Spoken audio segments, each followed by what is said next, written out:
And Vanessa, you'll let us know. You are behind. Okay. Do you see that? Yeah, yeah.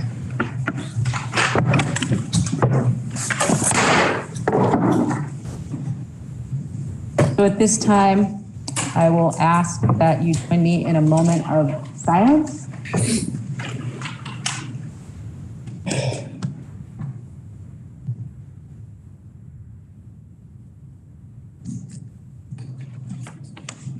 Good afternoon. Good afternoon. This time, are there any announcements?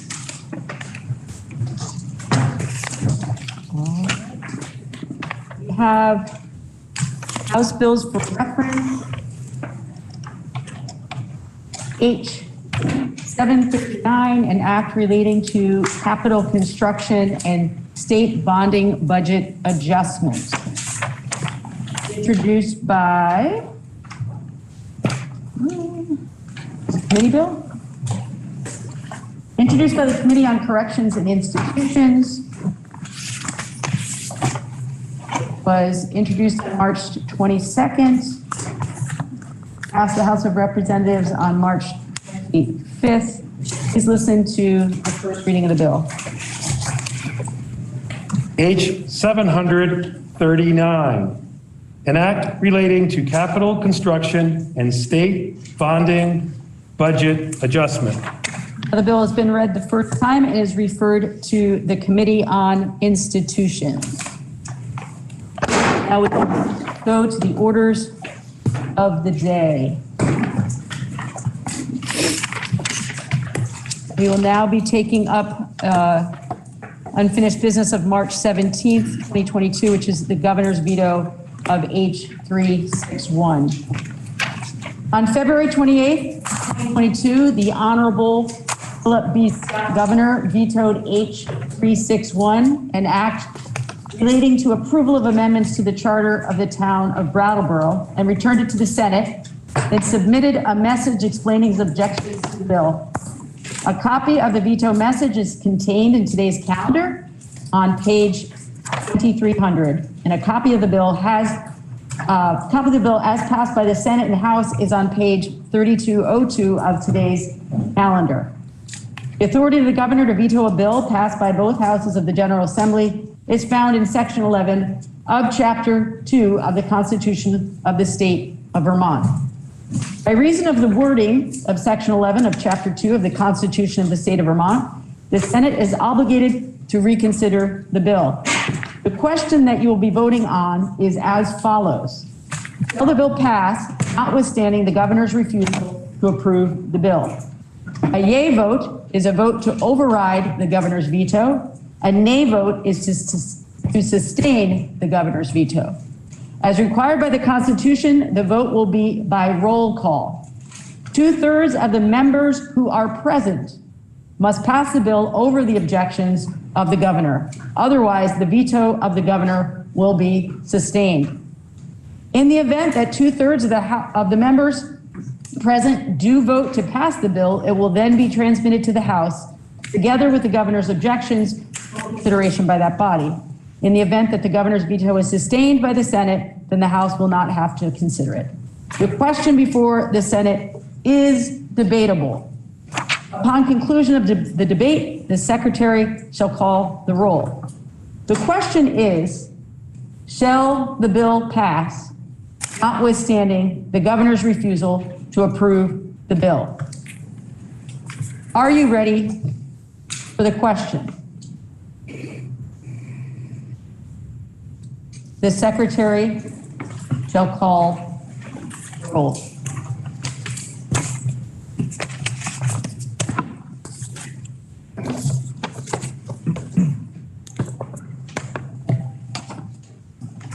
Senator Baruch. Yes.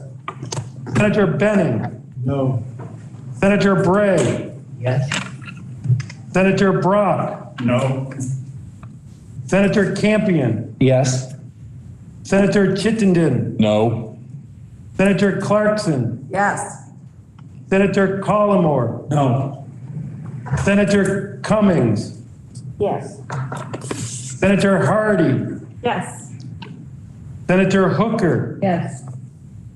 Senator Ingalls. No. Senator Kitchell. Oh, yes.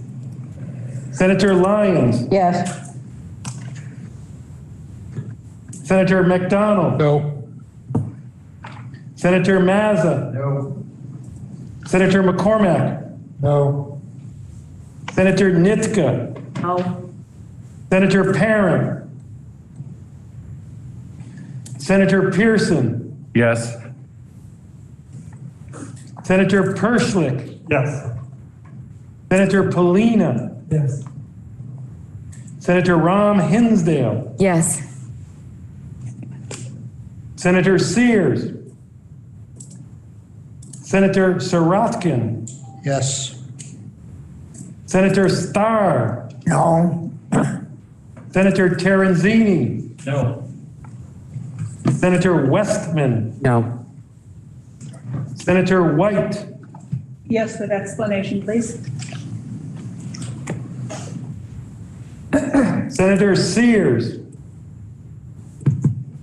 Senator Parent.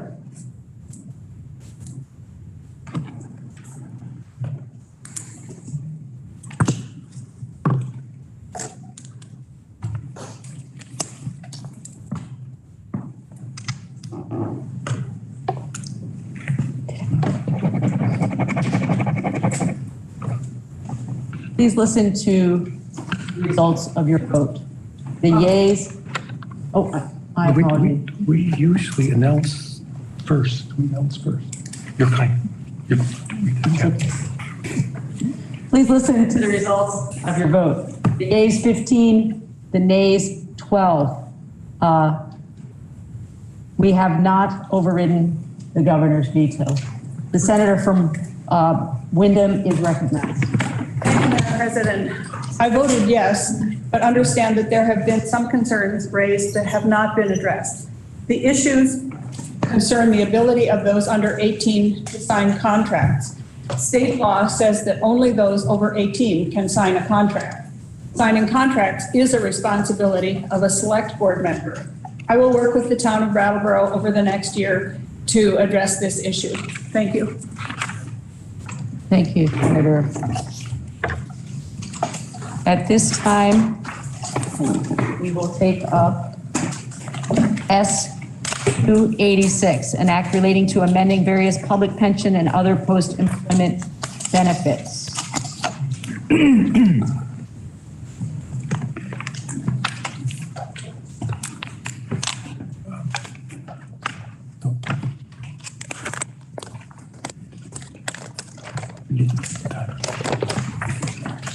Bill was referred to the Committee on Appropriations. Please listen to the second reading of the bill. S 286, act relating to amending various public pension and other post-employment benefits. The senator from Wyndham is recognized. Thank you, Madam President. There probably isn't a person in the state, and certainly no one in this chamber, that doesn't know that our pension systems for state employees and teachers are in trouble. Last year, there were two proposals put forth to address this problem. Unfortunately, neither had the involvement and thus not the buy-in of those who were affected by it. This caused a lot of angst and frustration. In the end, we passed a bill that became Act 75. This made changes to the Vermont Pension Investment Commission, VPIC, making it an autonomous commission and redefining its makeup and authority. It also established a joint pension oversight committee whose sole charge is to continue to review and focus on our pension systems over the long run. And it created the Pension Benefits Design and Funding Task Force. It was a really long name. The task force was composed of two appointees from the Vermont State Employees Association, Eric Davis and Leona Watt, three from the NEA, the National Education Association, Kate McCann, Molly Stoner, and Andrew Emmerich, one from the Vermont Troopers Association, Dan Trottier, three House members, Senator Representative Copeland Hanses, Representative Peter Fagan, and Representative John Gammon, and 2 senators, myself and Senator Corey Parent, and the Commissioner of the Department of Financial Regulation from the administration. It also included the Deputy Treasurer as a non-voting member. The co-chairs were Representative Copeland Hanses and myself. The committee met 18 times between July and January. There was an interim report in October, a public hearing, and the final report on June 10th. Partly because of the failed bills last year, there was a lot of mistrust to begin with. But about halfway through, trust had been built and all 12 members were really contributing and working collaboratively. When the committee was first set up, we were told that it couldn't have 12 members.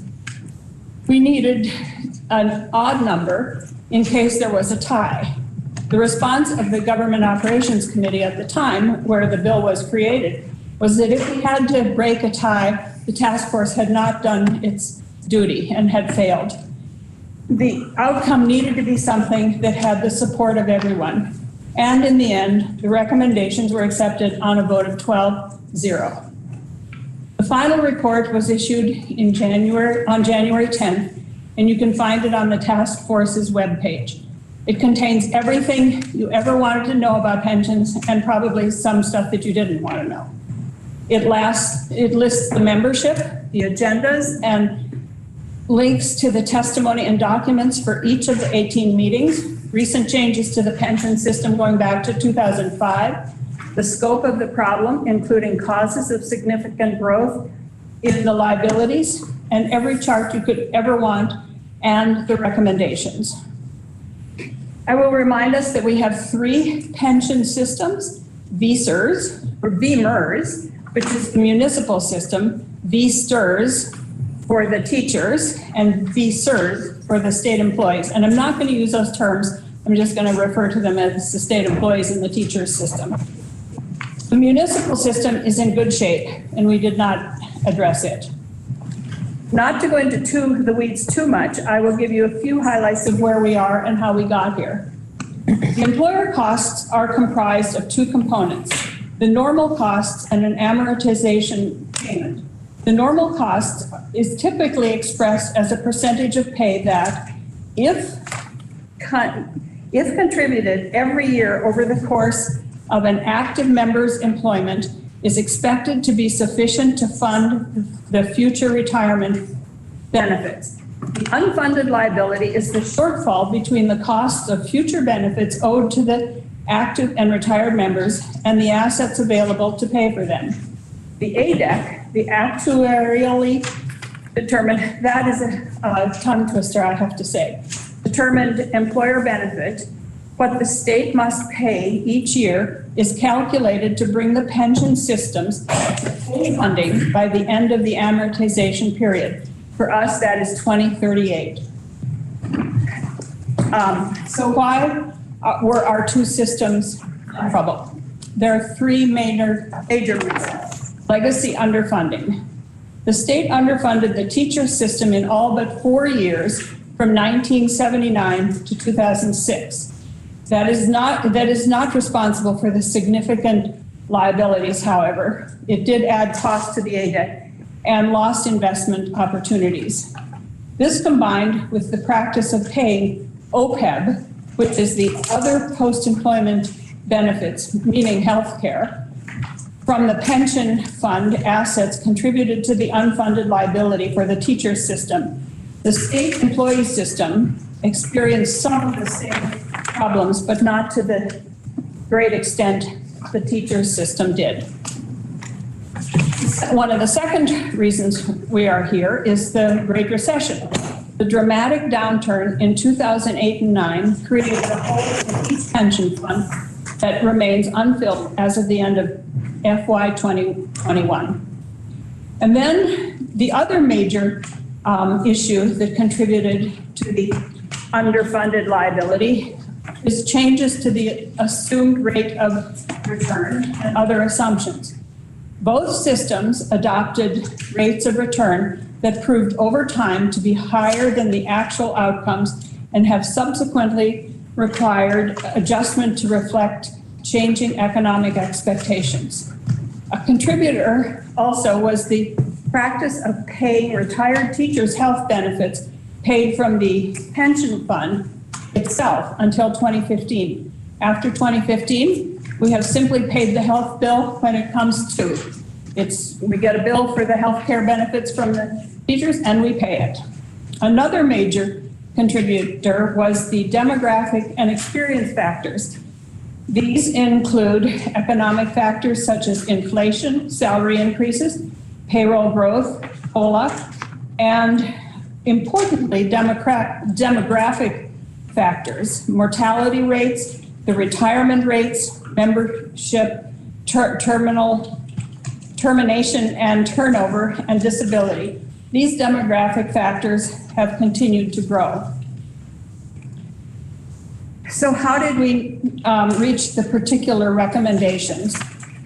After consensus about our general direction and setting the group's values, which are found in the final report, each of the employee groups would make a proposal. The actuaries would then look at those proposals to see if they got us where we needed to go in terms of funding the unfunded liability. We went through this exercise 3 times, each time the proposals coming back and going to the actuaries, until everyone was satisfied that the structural changes proposed would put us on the right path. At that point, we needed to make sure we had the commitment necessary, information and the commitment from the General Assembly to put in the required money to make it all work. Here is where we solicited advice from Senator Kitchell. The task force would not have been able to put forth the package without her input. My apologies to Senator Kitchell for the fact that during December, she had ADECT, VSERS dancing in her head rather than the sugar plum fairies that should have been there. The bill as presented is expected to reduce Vermont's long-term unfunded retirement liabilities for state employees and teachers by about $2 billion, that's a B, by pre-funding OPEB, modifying the pension benefit structure, and making additional state and employee contributions into the retirement system. So to the bill itself, which I believe is found on, looked at this so many times, I'm not sure which page it's on in 2305. Thank you, Madam President. So section 1 puts forth the findings. I'm not going to go through them. It also provides the purpose of this section is to provide economic stability for retired state employees and teachers and the maintenance of financial health while addressing the unfunded liability. The intent of the bill is to address the unfunded liability by annually funding an additional payment to the unfunded liability between FY 24 and 26 and pre-fund OPEB. Section 2, I'm a little bit, on your desks, everyone has the details of the packages that were put forward. I'm a little bit reluctant to read all of the sections that go forward because they won't make much sense unless you can see them written down in front of you. In the bill, the way bills have to be written, it's a little confusing. You can see from both the fiscal note and from the 4 pages from there should be another, that looks like that. Right. Another piece that is the final, or that is 6 pages from the final report that also lists them in detail. So section 2 amends some definitions. Section 3 talks about normal retirement age and the allotment for Group D. First of all, let me say, I'm not going to go through all the details here because you can see them much better when you get there. But let me say that in the teachers system, there's a couple different groups, and in the VSEA, the state employee system, there's Group F, which is almost everybody, Group C, which is the state police, the law enforcement, and Group D, the judges. That's what you're dealing with in the bill when it talks about the different groups. So I am not going to go through each of those. What I will say is that the proposals that were made by the employee groups increased all of their contributions over a period of time, putting them up to where they probably should have been all along. The teachers and the state employees were paying what they were required to pay. That is true. But what they were required to pay was not enough to fund the system. So the proposals that they came back with do have enough contributions to make the system whole. The Section 6 addresses the pre-funding of the OPEB, and Section 7 amends the date that VPEC must complete an asset and liability study to July 1st of 2023, and then every 3 years thereafter. And Section 8 and 9 amend the dates that the 2 retirement boards have to have their reports in.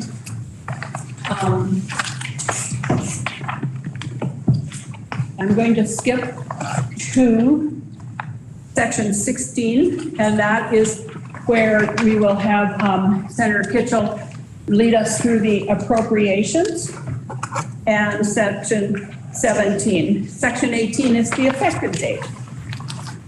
I could go through all the details, but I think that what I want to say is that the state employees and the teachers moved a long way toward moving toward funding the unfunded liability and making the system whole and healthy. I'm going to yield right now to the senator from Caledonia to talk about the state's the General Assembly commitments here, and then when she's done, I will tell you who we heard from, if that's okay, Madam President. Senator from Wyndham, are you interested in having the senator from Caledonia deliver the appropriations report at this time? Well, I think Section 16 of the bill is that where the appropriations report is focused? If it is, then I will finish my report and then let her do it. Okay, I will finish my report then. Thank you. Government Operations Committee heard from 18 different people when we looked at this. First of all, the task force had testimony from about 30 different people, plus 26 from the public hearing that the task force held. The Senate Government Operations Committee heard from 18 people and 7 people at the public hearing that we held. And the vote of the task force was 12-0, and the vote of Government Operations was 5-0. This bill represents a proposal that was very carefully put together and agreed upon by all the parties, and we ask for your support. Thank you. Thank you. Now recognize the senator from Caledonia, Senator Kitchell, for the report of the Committee on Appropriations. Thank you, Madam President. The appropriations can be found in Section 17. You can see that they are going to take effective upon passage because we want to make that the payment to get those to ensure that we are having a beneficial impact on the cost of our amortized liability payment in FY24. So in Section 17, you will see there's a $75 million appropriation to the state retirement fund. There's $75,000 to the teachers, and then in B, an additional $50 million, and that was because the underfunding of the teachers' pension system was so much greater because we had been paying healthcare for retirees. We also are appropriating the 13.3 that we had reserved in the education fund last year to go to the retired teachers' healthcare and medical benefits fund. What I would also note is if on page the top of 2338, as I mentioned in caucus, the end of the year surplus, 50% will go toward retirement underfunding, split equally between teachers and state employees. And I just wanted to give you some idea of proportionality. Right now, as I mentioned, the normal cost of to ADEC, that's the employer, the state's contribution, is 36.8. When we get to the when all the contributions are ratcheted in over a multi-year, those increased contributions from employees would be $14 million. For teachers, the ADEC is 42.1, and the increased contributions are 10.3 million. So the vote in appropriations was 601. Thank you, Senator. The question is, shall the bill be amended as recommended by the Committee on Appropriations? Are you ready for the question? All those in favor signify by saying aye. Aye. Aye. All those opposed signify by saying no. The ayes appear to have it. The ayes do have it, and you have amended the bill as recommended by the Committee on Appropriations. At this time, my understanding is that we have a amendment for introduction. It can be found in the calendar on page 2338. Senator from Franklin is recognized. Thank you, Madam President. There are many discussions and opinions regarding defined benefit versus defined contribution plans. The state, as most of you know, has a defined benefit plan as its principal retirement vehicle, and that plan simply means that a certain amount of money will be paid regardless of invested income or anything else, based on the obligations that it pays to its retirement needs. The defined contribution plan, on the other hand, is not a guaranteed payout of benefit, but there is an ownership interest in whatever is in the account, and much more ability of the individual who has a defined benefit plan or defined contribution plan to use that money, and in many ways to invest it as he or she or his advisors choose. Defined contribution plans have been the vehicle that you see most often in corporate environments, in business environments. I took an early retirement 20 years ago, and at my retirement, I had a defined contribution plan as a retirement vehicle, which I had all the time of employment. Governments do tend to be much more oriented towards a defined benefit plan for a variety of reasons, which I won't go into. That said, you had a document during the caucus of the whole today, which was almost a TV advertisement for a defined benefit plan from the National Institute of Retirement Security, which is an 8-year-old document, and it does say that there's lots of advantages for defined benefit plans, which there are. But there are also defined contribution benefits which aren't stated.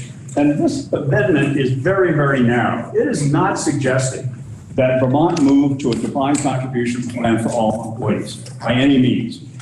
The amendment is very, very narrowly drawn, and what it says in a nutshell is that effective January 1, 2023, new employees are offered a choice, not a mandate, a choice. Working has changed over the years.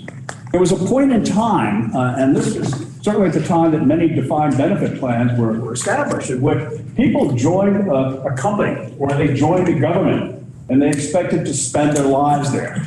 and to retire at the end of 20 years, 30 years, 40 years. And that's what defined benefit plans were originally designed to do, and they do a fine job in doing that. But today, we have a much more mobile workforce.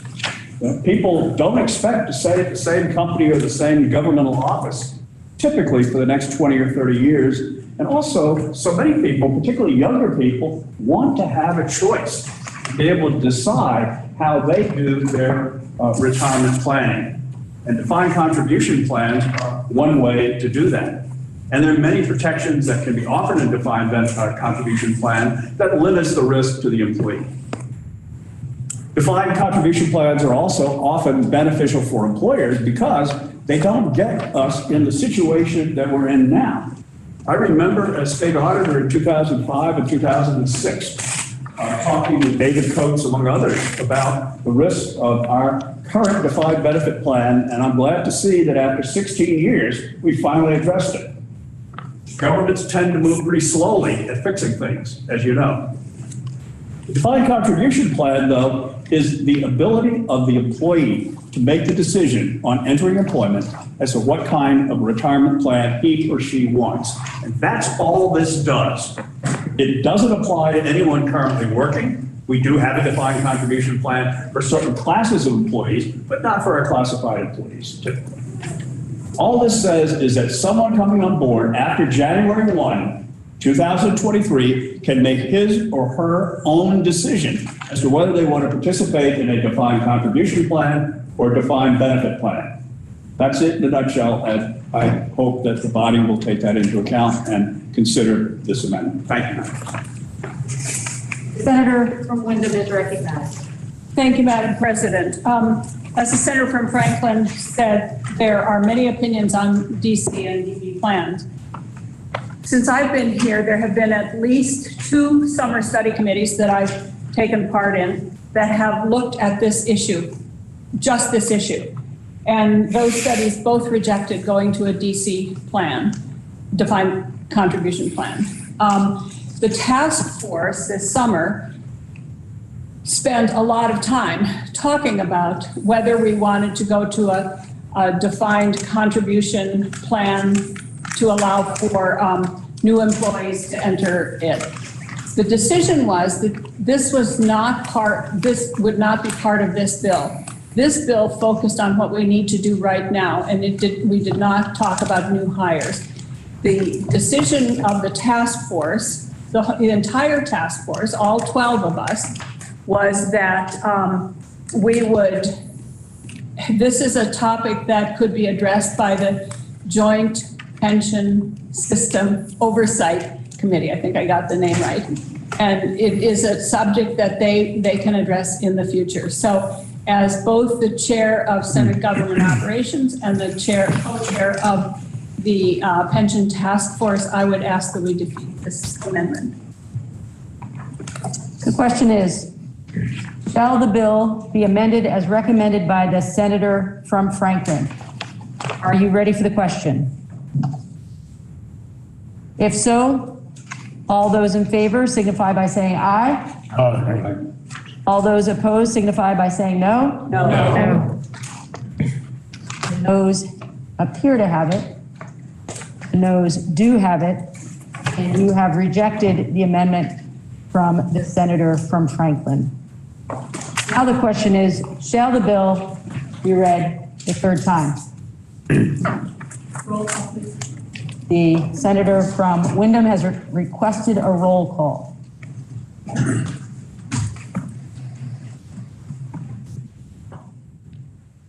The secretary shall now call the roll.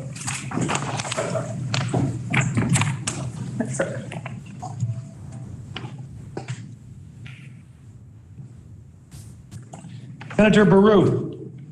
Yes. Senator Benning. Yes. Senator Bray. Yes. Senator Brock. Yes. Senator Campion. Yes. Senator Chittenden. Yes. Senator Clarkson. Yes. Senator Collimore. Yes. Senator Cummings. Yes. Senator Hardy. Yes. Senator Hooker. Yes. Senator Ingalls. Yes. Senator Kitchell. Yes. Senator Lyons. Yes. Senator McDonald. Yes. Senator Mazza. Yes. Senator McCormack. Yes. Senator Nitka. Yes. Senator Parent. Senator Pearson. Yes. Senator Perschlick. Yes. Senator Polina. Yes. Senator Ram Hinsdale. Yes. Senator Sears. Yes. Senator Sorotkin. Yes. Senator Starr. Yes. Senator Terenzini. Yes. Senator Westman. Yes. Senator White. Yes. Senator Parent.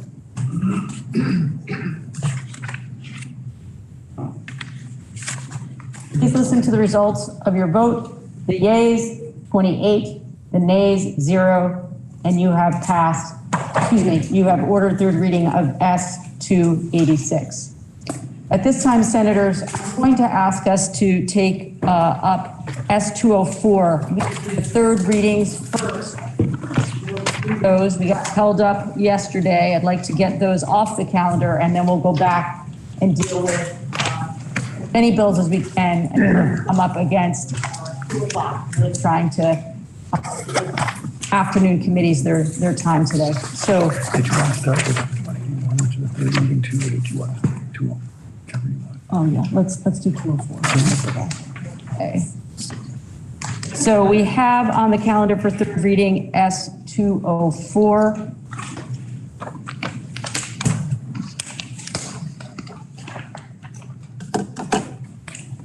Are there any amendments before third reading?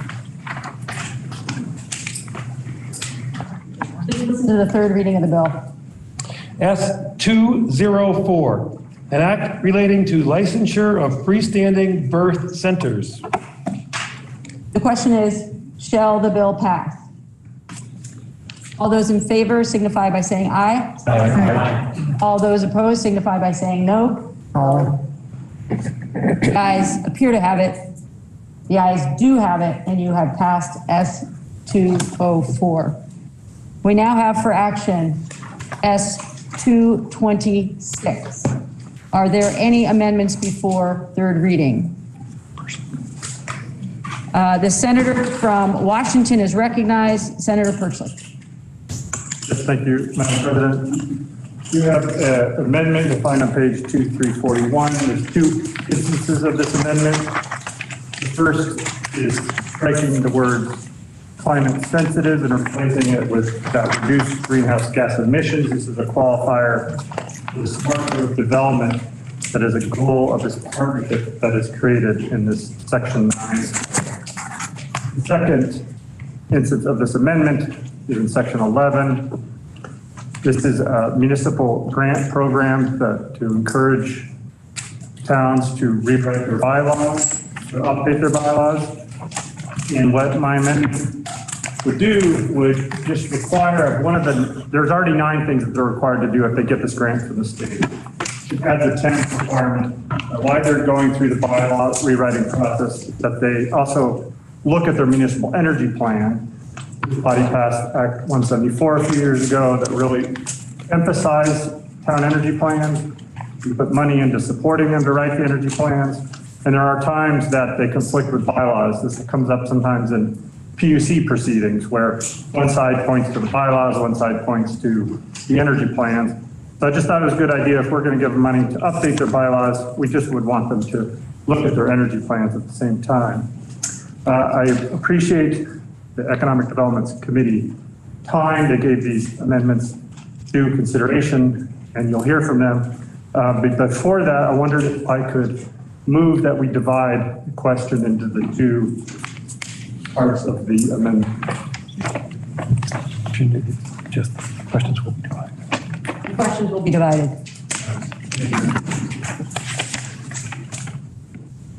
The senator from Chittenden is recognized. Thank you, Madam President. As the senator from Washington said, we did take up these amendments this morning, and We supported, I guess we're doing the First Amendment now, right? First instance of the amendment. We connected with Housing Conservation Board, who's in charge of this collaboration effort in the bill, and they came up with the original language, and they had no problem with the change recommended by the senator from Washington. So the committee supports the First Amendment. Thank you.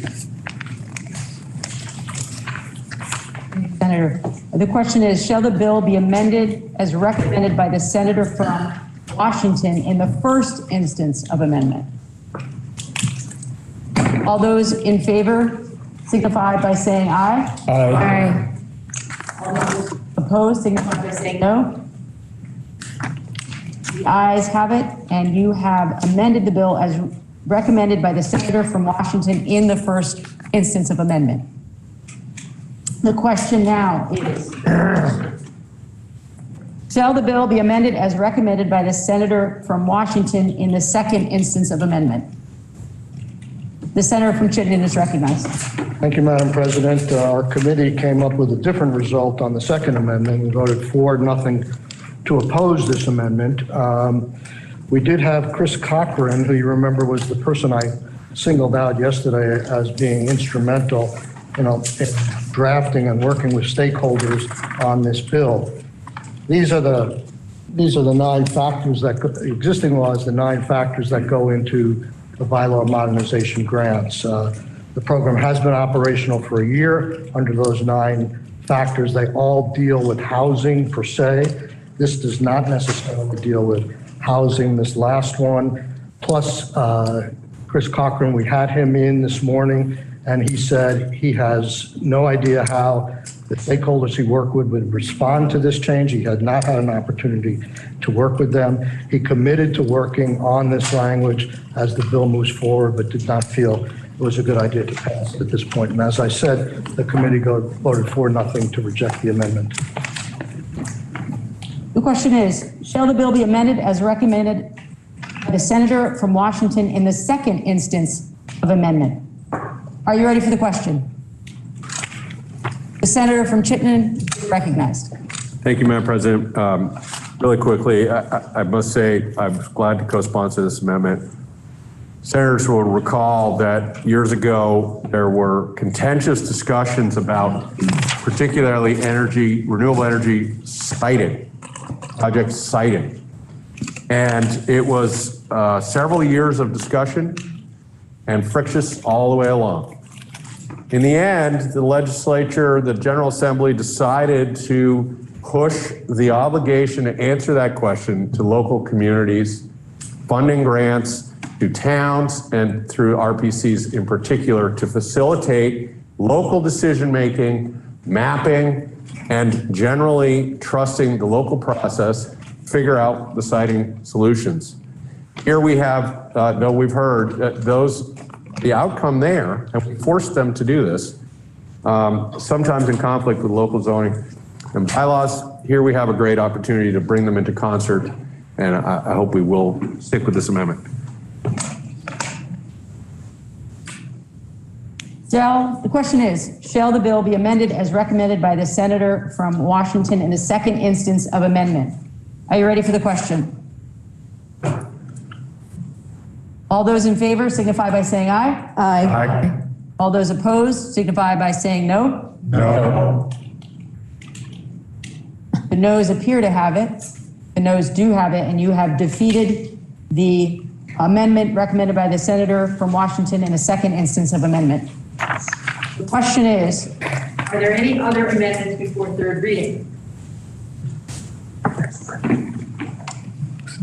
The question is, now please listen to the second reading, the third reading of the bill. S 226, an act relating to expanding access to safe and affordable housing. The question is, shall the bill pass? The senator from Chittenden is recognized. Thank you, Madam President.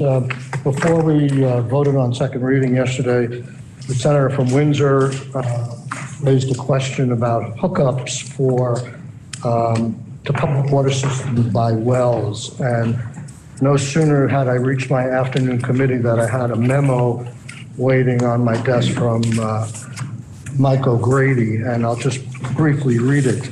Senator Nika expressed concern that S-226 would authorize a municipality to require a person with a well to connect to a public water system. S-226, Section 22, does not force connections.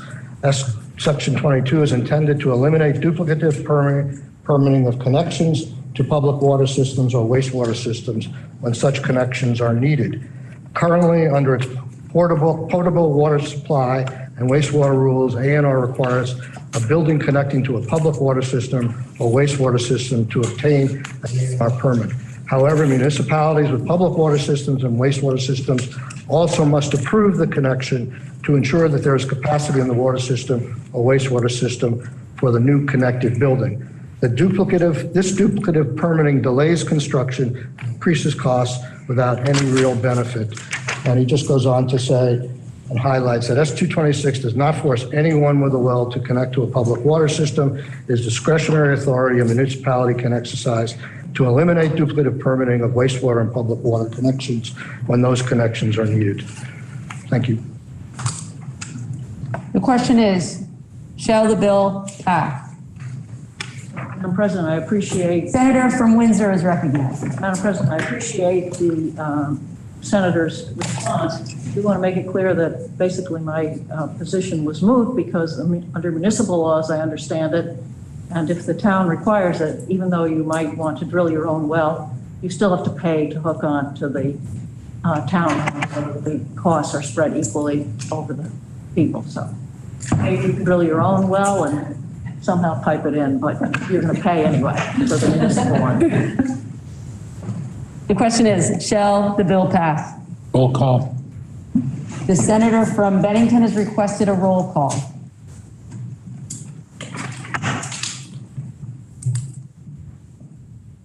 Secretary shall now call the roll.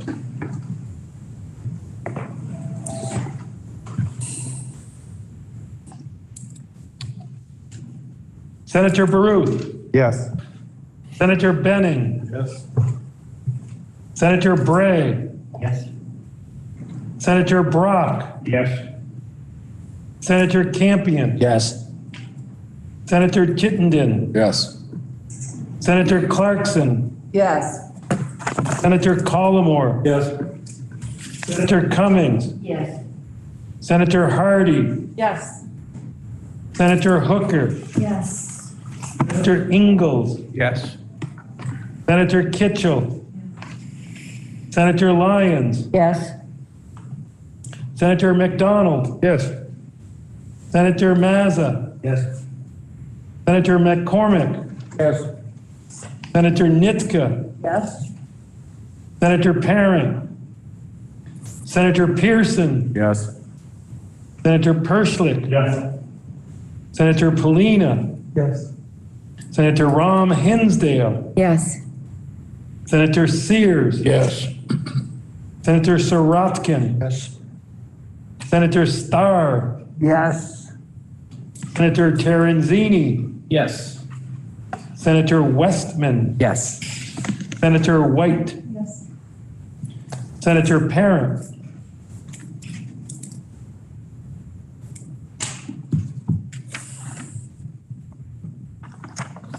The results of your vote, the yeas 28, the nays 0, and you have passed S-226. Senator from Chittenden is recognized. Thank you, Madam President. This time I would move that the rules be suspended and we message our action to the House forthwith.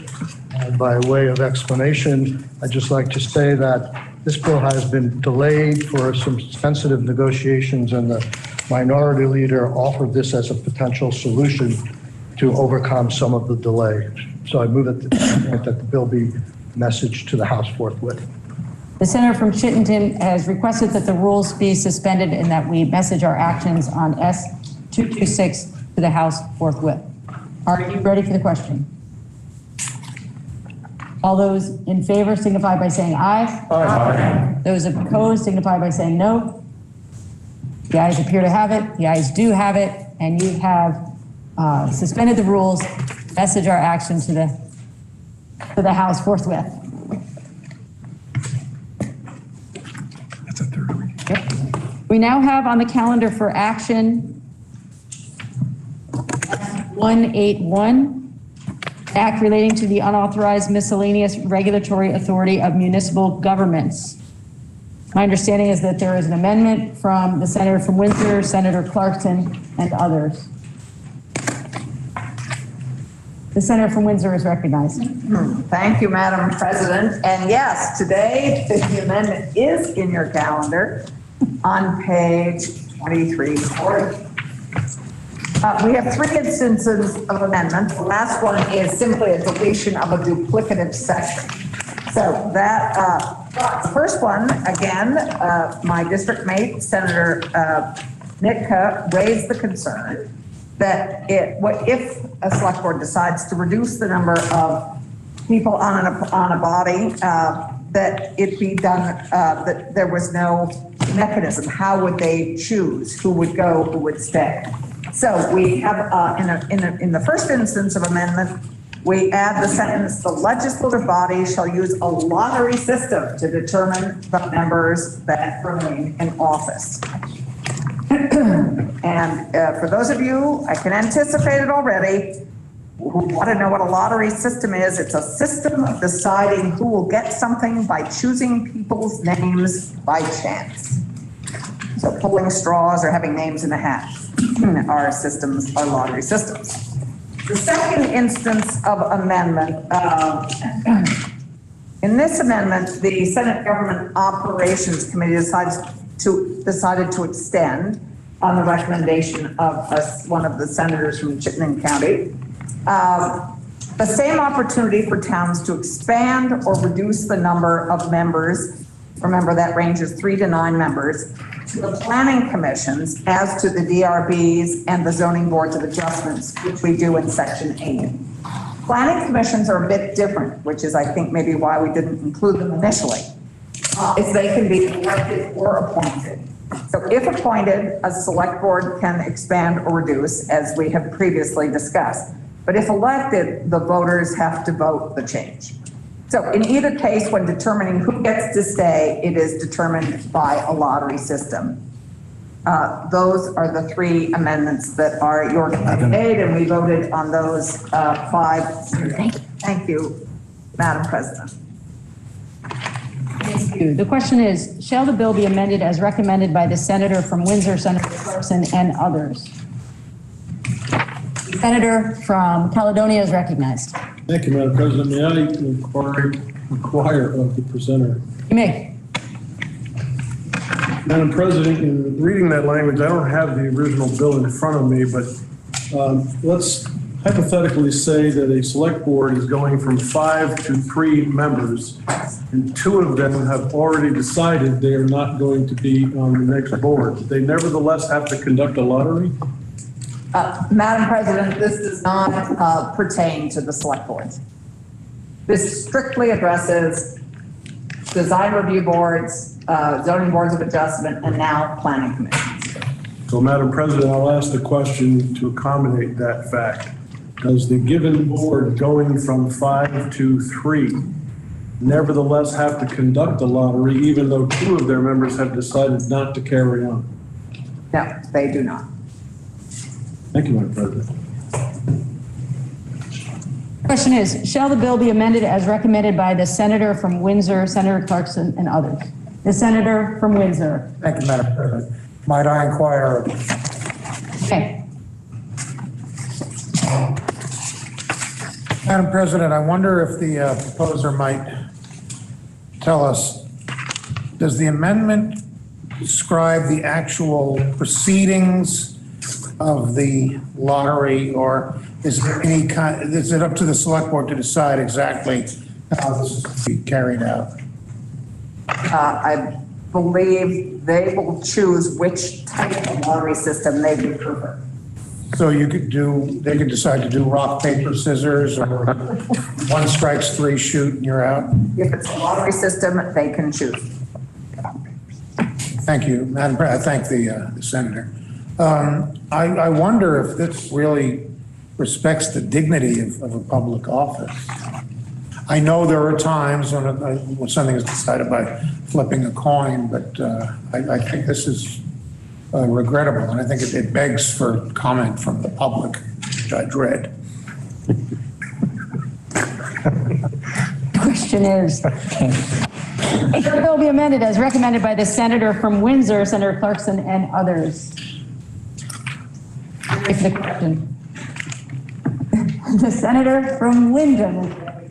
Thank you, Madam President. I wasn't going to say anything, but I believe that rock, paper, scissors is not a lottery system. A lottery system is where something is drawn at random. It isn't a winner system. Question is, shall the bill be amended as recommended by the senator from Windsor, Senator Clarkson, and others? Are you ready for the question? All those in favor signify by saying aye. Aye. All those opposed signify by saying no. No.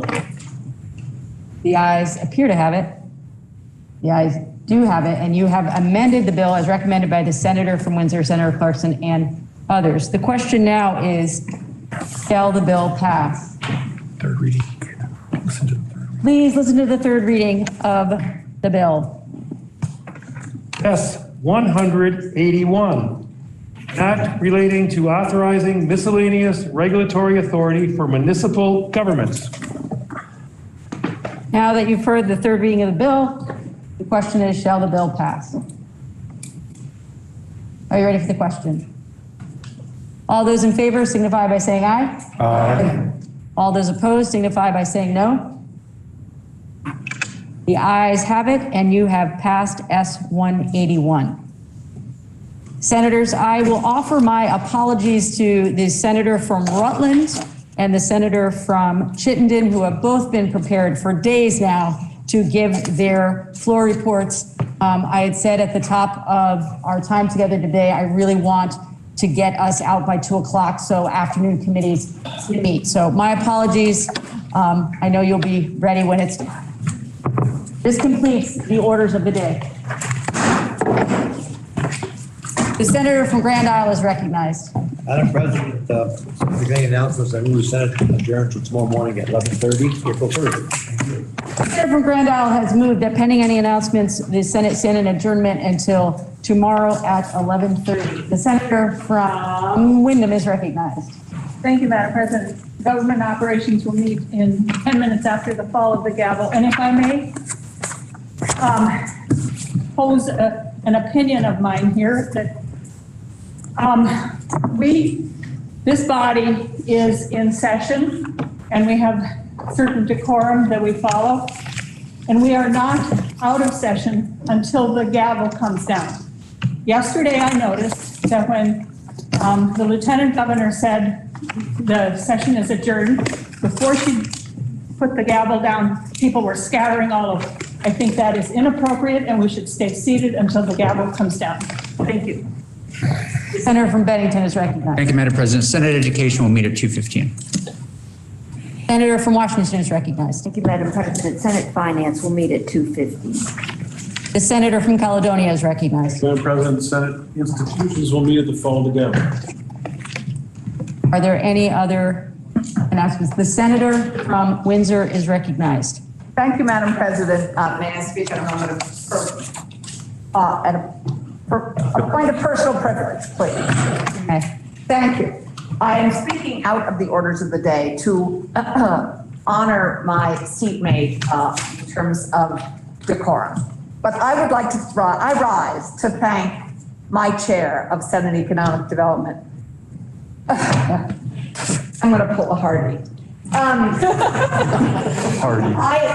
He has been a dogged of housing.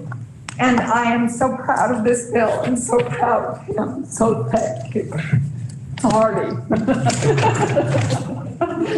Are there any other announcements? The senator from Grand Isle has moved that the Senate stand in adjournment until 11:30 Friday, April 31st. Are you ready for the question? April. I'm here without, I got the wrong glasses. You're giving me the wrong date. April 1st. Are you ready for the question? All those in favor signify by saying aye. Aye. Those opposed?